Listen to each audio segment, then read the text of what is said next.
Welcome to Lens of Leadership, our Ted Lasso rewatch podcast. Before we dive into this episode's leadership lessons, let's watch a quick recap. As Season 1, Episode 10, The Hope That Kills You begins, Nate meets the new clubhouse attendant, calls Rebecca a shrew, and gets promoted. Roy thinks it is hard to love Ted. The team faces relegation. Isaac shut down Jamie Tartt's interview by throwing a chair at the TV. May, and lots of others, says it is the hope that kills you. Ted refuses to hear it and begs Nate and Beard to believe. Rebecca teaches Ted an old Dutch saying, and the team brainstorms trick plays to cause chaos.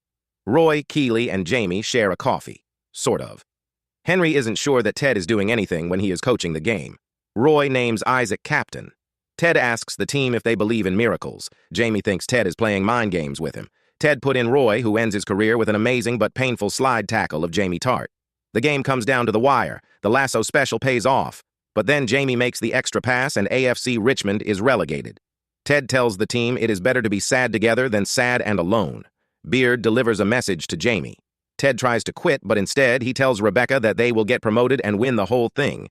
And that concludes Season 1 of Ted Lasso. I'm Nick Caniglio. And I'm Marnie Stockman, and this is Lens of Leadership, a Ted Lasso rewatch podcast. We're the authors of Lead It Like Lasso, a leadership book for life, your life. Or as we like to say, the ultimate cheat code to help you level up in life. For those of you who are joining us for the first time, we take a different approach by deep diving into some leadership principles drawn from the episode. And with today's episode, The Hope That Kills You, we're going to dive into one of our favorite sayings from the show. Every disadvantage has its advantage. Hey, so before we get into every disadvantage has its advantage, this episode, The Hope That Kills You, it was obviously the last episode of Season 1, and like every other episode in Ted Lasso, Season 1, gosh, I just loved it. How about you? It delivered, for sure. And I am shocked how every single episode is chock full of memorable moments, and I don't remember them until I get to rewatch it for the umpteenth time. And one of my favorites of all time are the trick plays. First, I love trick plays in general. I played all kinds of sports, so I always find that funny. I love the brainstorming of it and the names of the trick plays. Boy, if you haven't sat there and frozen that screen to read the names of the trick plays that they're not calling out, give yourself a laugh and do that. Yeah. Well, you jumped way ahead of us, right? So I think we're going to talk a little bit about that when we talk about the disadvantages, turning them into advantages. But you mentioned that the episode, again, is just full of principles that we like to talk about with leadership.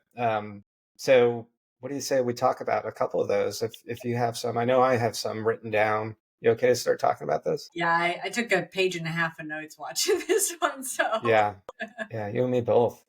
So I'm going to start with maybe my favorite subject, which is relegation. We know that Ted has this struggle to understand relegation, and it really hits home in this episode because, of course, they have to either win or, if the circumstance is right, tie against Man City to avoid relegation. And they bring up the whole question, right? So what happens to all the bad teams, right, in America? What happens? And they say, well, they play out the rest of the schedule, going through the motions and meaningless games contested in lifeless, half-empty stadiums, and everyone's pretty much fine with that. That sound about right, Coach? Yeah, it's dumb. And really, I think this just hammers home one of the points that, number one, I love about the English Premier League, and for that matter, every other sports league that's in this world except in the United States. But it reinforces the fact that you have to have a why, right? And their why, their mission at AFC Richmond is to not be relegated. Whereas in this country, you know me, I'm a diehard Jets fan, and by week 4, we're just going through the motions. But it's a great metaphor for life, in my opinion, in that, without a mission and a why, there tends to be complacency. Yeah. And you just kind of go through the motions. And I think, again, what do we do? He talks about at the end of this episode, I believe and believe. You have to have a why. Yeah. And this series just represents that across the board. We talk all the time about how if you're feeling a clash at work, it's probably because you're not aligned with your core values. So if you do, and people call LinkedIn me all of the time and say, would you be willing to talk to me about whether or not it's time for me to move on from my job? And I don't reply, well, the fact that you sent me that question probably means you are. But, Yep. let's talk. And it comes down to, the why no longer aligns or never did align. And there's now enough friction there with their core values that they're ready to go. Yeah. Yeah. What else in the episode? Oh, I Oh, was go gonna say ahead. while we're on the notion of core values, I want to just throw out one thing here. You and I recently heard a conversation with Simon Sinek talking about why, right? The guy that wrote "Find Your Why," start with why, etc. Brene Brown and Adam Grant, three authors that we know and respect for sure. We wish we knew personally; we just know of them. Yeah. But we heard them say, if you think about the last time you were angry and what caused it, we can now figure out your core values. And I say that because in the first 30 seconds, what happens? Nate walks in. Who the hell are you? Oh, hi, hello. I'm Will. I'm the new clubhouse attendant. No, you're not. I'm the clubhouse attendant. Hey, Higgins, where are you? Ted, what the fuck's going on? I don't know. I'm trying to figure it out myself. Figure what out? Have you been sacked? Has he been fired? I don't know anything about this, Ted. Oh, there you are. There you are. Is this because I called Isaac a pussy? Good morning, everyone. You shrew. You did this, didn't you? What? Finds a new kit man, calls Rebecca a shrew, and then Yeah. promoted. But in that briefest of seconds, let's just remember that Nate, like his default went to anger, accusatory, blame, etc. I find that interesting. So are you trying to say that there might be some foreshadowing there? Yeah, that's what I'm saying.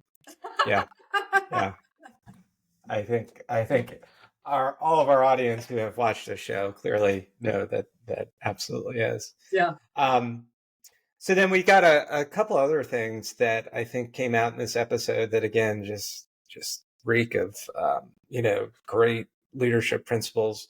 One of the other things really struck close to home, and that is I'm jumping towards, I think it was mentioned both at the beginning of the episode and near the end as well, right? Which is Ted, and he approaches Rebecca basically acknowledging that he failed and that really he understands that maybe him staying on as the lead coach at AFC Richmond is not in the best interest. And, he offers his resignation. And I think one of the things that really struck me is how far Rebecca has actually come, right? And instead of taking the easy path and placing the scapegoat on Ted specifically, right? What does she do instead? She supports him. Yeah. And the reason why that hits close to home, we've talked about my challenges early on in my career as a leader, and I had a situation where I was leading a consulting organization, and we had in essence we had a coup, right? Some of our lead principals went in, and they were working at one of our clients, and they decided to go into business on their own, right, and took that business right out from underneath us. And it was a very difficult situation because we were legally correct in that they couldn't do it, but we didn't want to do what wasn't in the best interest of the end customer. And I remember going to the CEO at the time and taking full blame for that, right? And saying, you know what, this is certainly something that I should have seen, right? And I probably am not the best person to be in this position. I have clearly failed in this. So when I was watching this episode, it just reminded me of that same situation so much. And like Rebecca, Gary, my boss at the time, he took the complete approach of supporting me with all of that. With the Dutch saying? with a Dutch saying. We didn't really quite go into the disadvantage and the advantage. Well, man, you want to get there. But he made me realize that there's this, there's this quote that I saw the other day, when when things get hard, really your default reaction shouldn't be to quit, right? It should be to rest, right? Take a breath, Yeah. figure out what's going on. And surprisingly enough, in this episode, this is not Ted, right? Ted lost belief in himself, right? It's a kind of a combo platter of losing belief in himself, being vulnerable and humble, right? For all we know, he might have known that this was just an opportunity for Rebecca to support him and see that.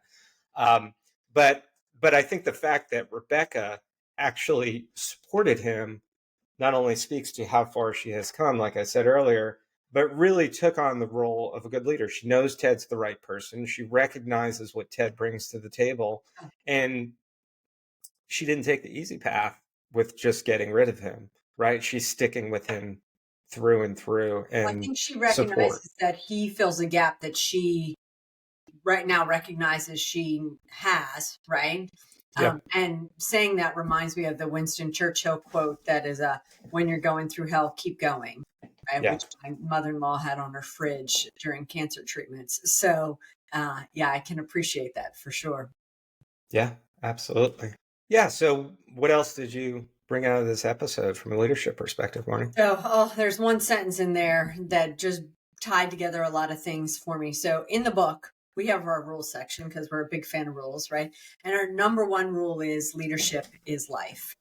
And we say all of the time, everyone is a leader, right? And we have quoted in a boardroom, in a locker room, in a classroom, in your living room, everyone is a leader. And during before the game, Henry says, Dad, when I see you coach soccer on TV, it doesn't look like you're doing anything. And Ted gives what I think is a great leadership principle, especially thinking about when you're leading not in a business setting, right? But as a parent. He said, It ain't like being a football coach back home, kiddo.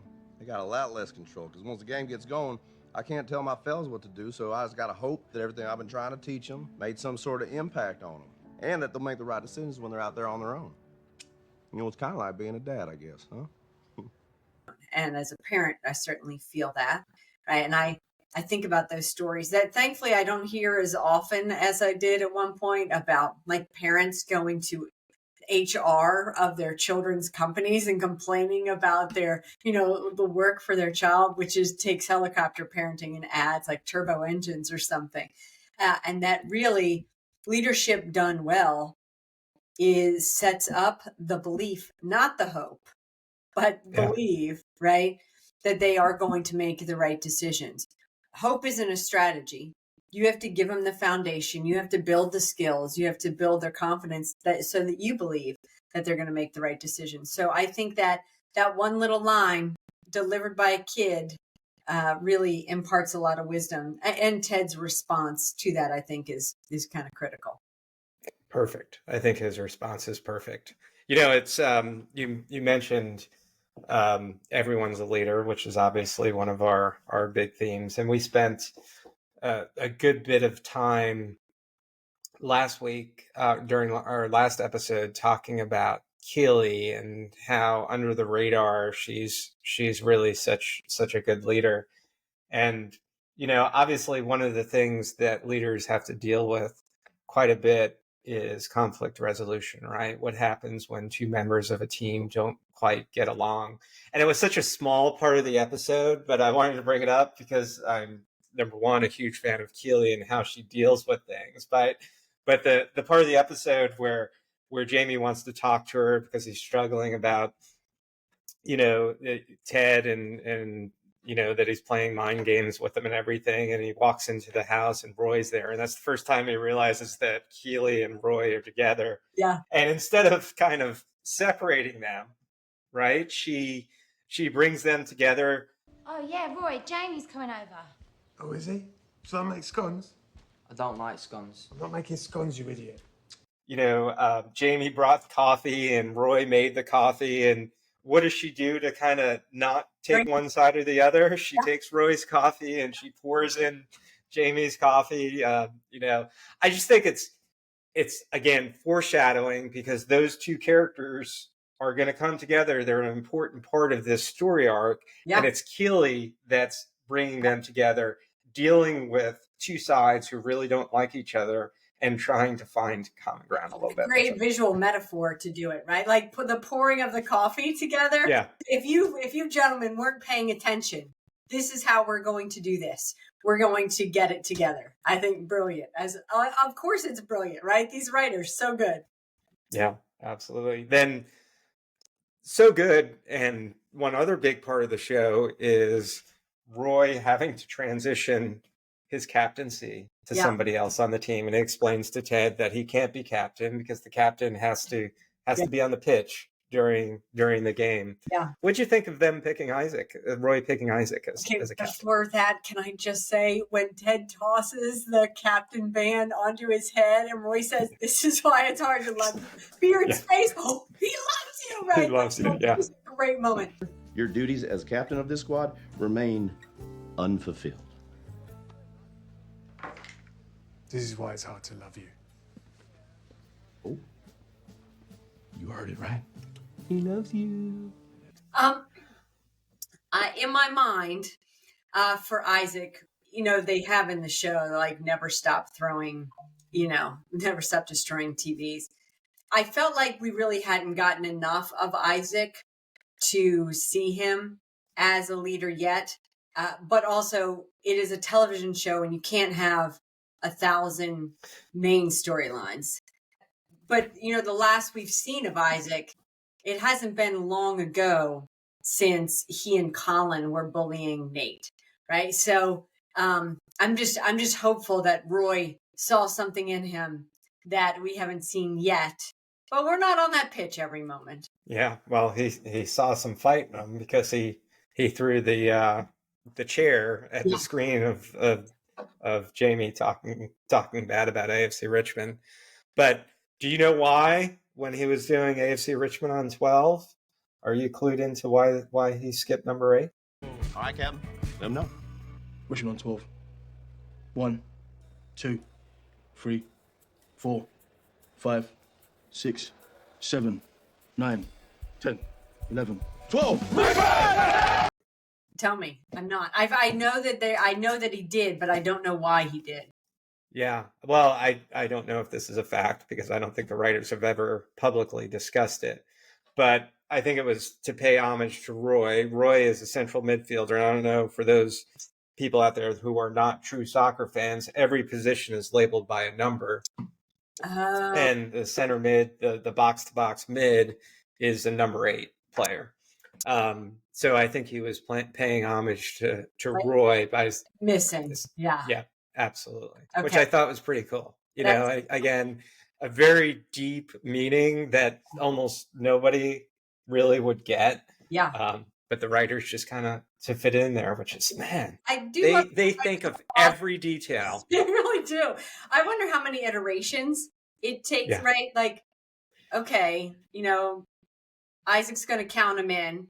And I'm sure the first time that came out, we'll count to 3. Well, Isaac's a little quirky. He'll do something different. How can we make whatever he does meaningful to the situation? It really is, you and I talk about the value of character all the time and the importance of the character revolution, and that the humans and creativity is what's going to win in this world and make you stand out. These writers are going to win all of the time because ChatGPT is not going to come up with that, right? That is something that a human thinking outside the box and thinking differently is really going to be able to come up with. Clever. Love it. Yeah.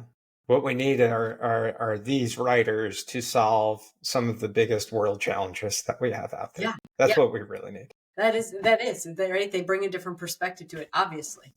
Yeah. So, question for you, Marnie. Yeah. Do you speak Dutch? I do not speak Dutch. Okay. Well, then I'll give the Dutch, the popular Dutch football saying in English, just Good like idea. Rebecca did, right? Which is every disadvantage has its advantage, which is kind of the one theme that there's so many themes in this episode, right? But it's the one we're going to spend the most time talking about it. And it's one that really hits close to home for us, given our recent experiences, and just our belief in that whole phrase. So where do you want to start with that? What comes to mind when you hear that phrase, every disadvantage has its advantage? Well, I of course think of our background, and for folks, just the brief summary of it is we were in the world of education and ed tech, and that well-fated day when you said, hey, we should start a company. We knew because of our employment agreement that we really couldn't do anything in the world of education. So we had to go into a very different world, right? We had to go out in the world looking for a problem to solve. And the space that we landed in was completely foreign to us. How many acronyms did we learn that first day? You and I were just steady stream Googling all those 3-letter, iterations of the new space we were learning about. And we were successful in that space, right? We scaled and sold that company. But when we would go to events and people would say, how did you solve this problem? We've had this problem in this space for 20 years. How did you think to solve this problem? Every time I would say that you and our other co-founder, worked in ed tech, and they would say, of course, right? It took a brain from outside the space in order to be able to solve the problem inside the space in a different way. This isn't all that different than working with teachers and students when you can put a different lens on it. So I immediately think about that and how, that feels very much at home. Every disadvantage is an advantage. Yeah, we didn't know that space when we got there, but because of it, we were able to think outside the box because frankly, we didn't even know where the box was. Yeah, absolutely. And I think, one of the most critical components of just thinking about that whole phrase is the realization to me that it's a mindset. We often hear the saying, stop admiring the problem. Oh, yes. And I kind of translate it to this, right? Stop admiring your disadvantage.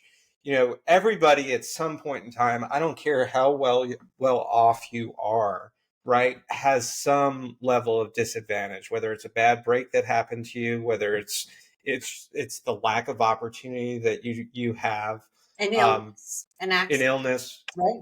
What have you, yeah. Right? There's two modes you could approach it with, right? The first is admire it, fall into just this whole self-doom of, oh my gosh, this is happening to me, it shouldn't be, it's not fair. Or the mindset of, you know what? Okay, I'm going to look at this and I'm going to think about all the other things that I do know and I do understand and have control over and figure out a way to address it. And I think history and personalities are riddled with examples of people taking disadvantages and turning them into an advantage. One that comes to mind, I know we studied and we really admire Richard Branson of Virgin, right? And if you read about him, and he had a learning disability, he was dyslexic, he really struggled in school, but he found ways to overcome that and to look inside of him and see, okay, what am I really good at? And it was really about being creative and challenging the status quo and things that he may not have really embraced or adopted if maybe he didn't have that learning disability of being dyslexic. And you can go on and on and on about, people in history having, and companies and organizations that really turned their disadvantage to an advantage. I mean, you think about when you lose one sense, you often get stronger elsewhere, right? Which I think is very similar. And when you talk about companies, like I know I've read about Post-its, right? Which was 3M was trying to come up with a different adhesive and it just wasn't sticky enough. And then they're like, wait, like we're not going to throw that out. Maybe that is sticky enough for something. I think Velcro came along because I'm into sticky things. Apparently you are. because the inventor saw how the Spurs, the hitchhikers, stuck to their dog's fur. So I think what you said earlier is keeping your eyes open to opportunity and not shutting it down. Like, what else can this be? And there are so many nonprofits that have, and health organizations that have come about because someone has been in a bad place and use that as an opportunity to help themselves or others. If you think about all of the funding for specific medical treatments that happen because someone had that, and then, really built up the educated everyone around them around the need and what could be done for it, and they can grow funds to support it. So I think there's so many, like you said, so many examples in the world about how you view your disadvantage, really turn it into an advantage. Well, let's talk a little bit about the example in this particular episode. Yeah. You brought it up earlier, a little bit about the trick plays, and we know that you love trick plays. So what say you on trick plays, Marnie Stockman? Yeah. So, I think that first, one of the rules that we put in the book is there are no NPCs, right? And if you're not a gamer, NPCs are non-player characters, right? And I think that this show is very brilliant about, yes, there are main characters, but there are so many characters with depth.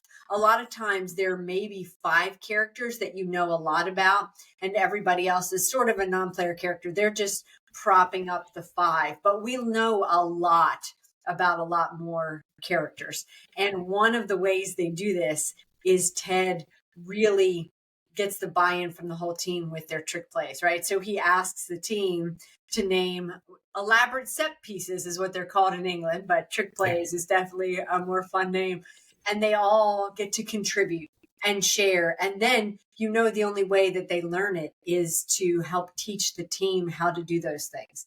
Now, the purpose of the trick plays is to cause chaos, right? And in this world, that is what folks, influencers, companies are trying to do in social media, right? Is basically come up with their own trick play to go viral, to be a disruptor in an industry, right? That kind of the purpose of a business marketing team and go-to-market strategy is to brainstorm all the trick plays. So I'm always a fan of, I like a good brainstorm. I like a good play. What say you? Well, I absolutely love the whole notion. It just reinforces the point, right? It's Ted he is not a strategic football coach. So he has to find some way it demonstrates problem solving, creative thinking, resilience, bouncing back. And in his method in this episode was the trick plays, which was a perfect metaphor. And it just reinforces the whole notion that Rebecca said that we've been talking about, which is take those disadvantages, turn them and really focus and turn them into advantages, focus on your strengths, which I think is kind of awesome. Yeah, agreed.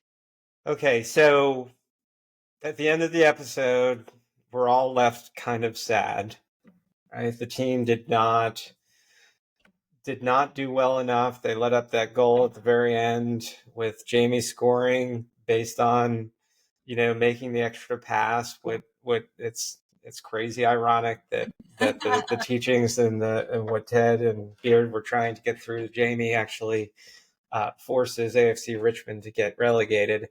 But Ted, we love his locker room speeches, and this last one is a little bit different than most of the other ones, which are really uplifting and motivating. This one is it's a little sad, right? Lift your heads up and look around this locker room. Look at everybody else in here. And I want you to be grateful that you're going through this sad moment with all these other folks.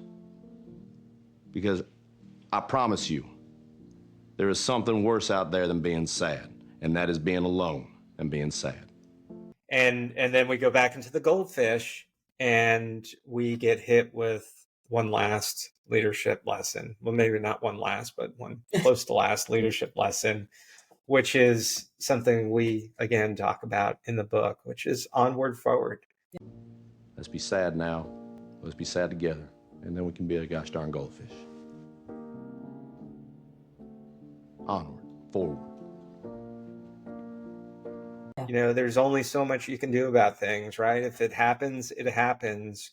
You can either admire the fact that you've gone through a hard time, or you can move on. And I know I use that phrase almost once a week with my son in this house when he's home.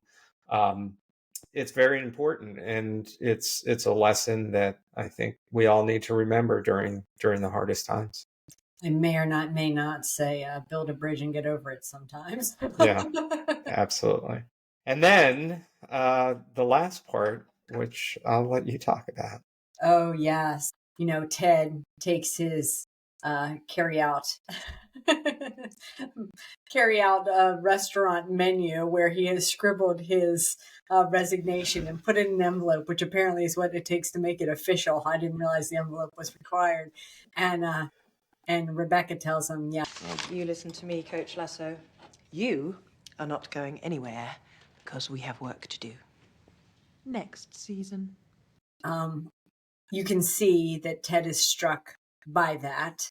He then gets himself together and tells Rebecca. He goes onward and forward. He does go onward and forward. Like, okay, we are in this together. And says, okay, so, has to ask about the rules, right? We can get out of relegation, right? Yes, you can get promoted, right? Okay.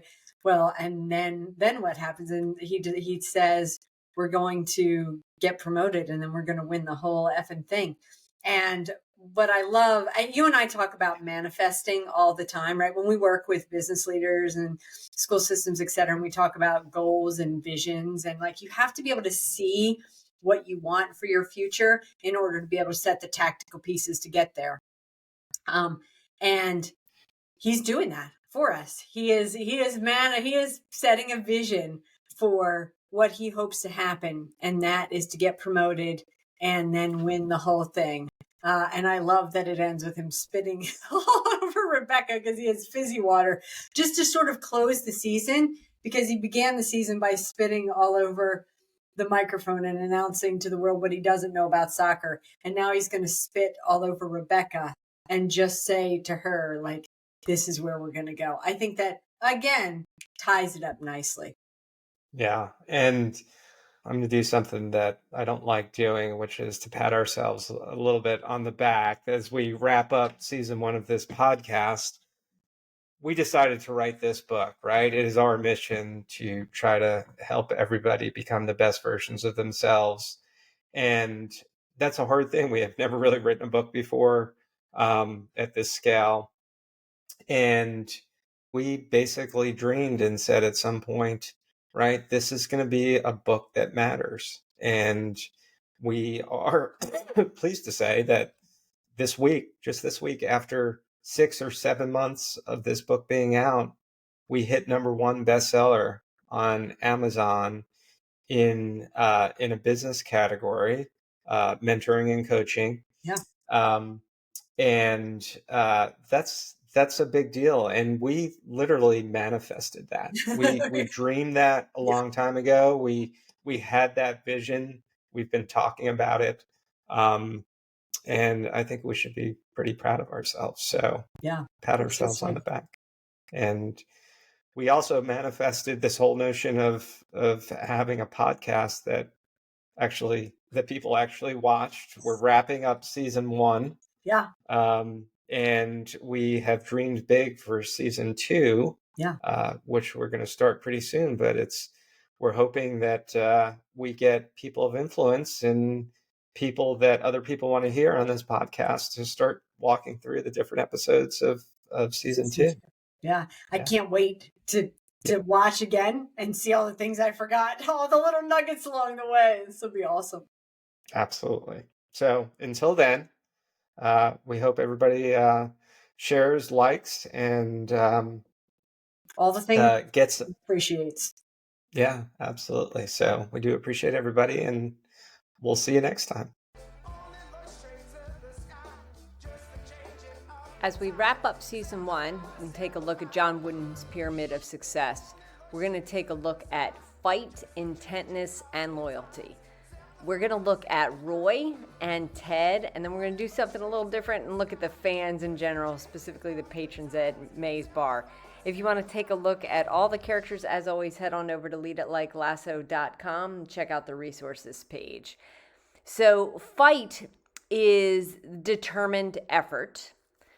Intentness is defined by setting a realistic goal, concentrating on its achievement by resisting all temptations, and being determined and persistent. And loyalty to yourself and to all those depending on you, and keep your self-respect. So honestly, Roy is 10 across the board on that. He gave his every effort and his knee for the fight, the loyalty to the team, and his intentness really to be the great Roy Kent. Ted, we felt, was for sure intent and loyal. The only weakness in the fight was not the fight for the team. He clearly believed when others did not. But he did plan on quitting for a hot minute there. And so we felt like that sort of diminished the fight score. Gave him an 8 on that. Now the fans, their intentness and their fight is about at a 7 because hope, folks, is not a strategy. But their loyalty, we'll give them a 12 because they're going to be fans of AFC Richmond, good, bad, or otherwise.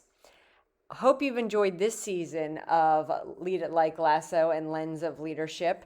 And please do like, follow, subscribe, comment. All the things help the algorithm and help us. And we will see you next time for the beginning of season 2, where we're going to shake things up a little bit.